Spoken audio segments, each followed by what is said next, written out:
আসসালামু আলাইকুম।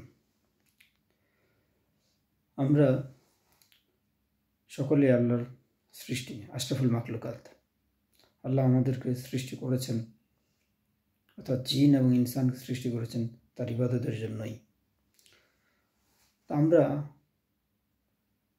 মানুষ যারা, দেখা যায় আমরা আমাদের কথাই বলি, শিক্ষিত মানুষ, তারা শিক্ষার মাধ্যমে জগতে সব কিছু জানার সুযোগ পায়।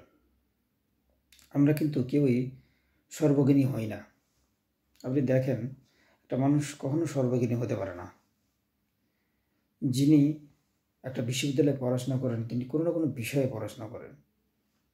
তেমনিভাবে যে সমস্ত ছাত্রছাত্রীরা ইঞ্জিনিয়ারিং পড়ে কিংবা মেডিকেলে পড়ে, তারাও কিন্তু একটা সাবজেক্টিভ নলেজ অধিকারী হয়, তারা সর্বজ্ঞানী হয় না। তো যাই হোক, একটা মানুষ কোনো কারোর বিষয়ে কোনো কিছু বলার আগে আমরা অবশ্যই শব্দ চয়ন দিকে খেয়াল রাখব।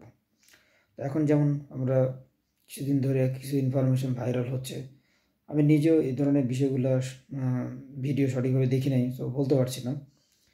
যেমন নবী করিম সাল্লাল্লাহু আলাইহি ওয়াসাল্লামকে নিয়ে কয়েকটি কথা বলা, যেমন তিনি নিরক্ষর ছিলেন, কিংবা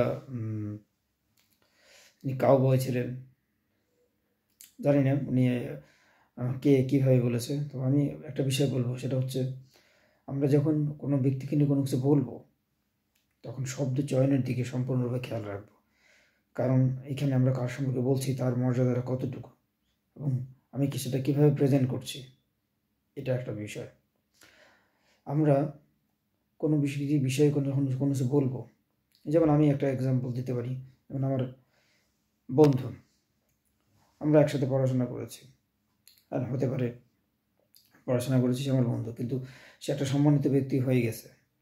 এখন তাকে কি আমরা ওই নামে ধরে সবার সম্মুখে বলতে পারবো? দোস্ত মুখ, দোস্ত, বা শুধু বললাম রফিক, না বলে রফিককে বললাম, কেমন হলো? দেখা যাচ্ছে সে একটা ইনকাম ট্যাক্সের কমিশনার হয়ে গেছে, তাকে কি আমি এভাবে বলতে পারি? না, বলতে পারি না। এটা একটা ছোট এক্সাম্পলে দিলাম মাত্র।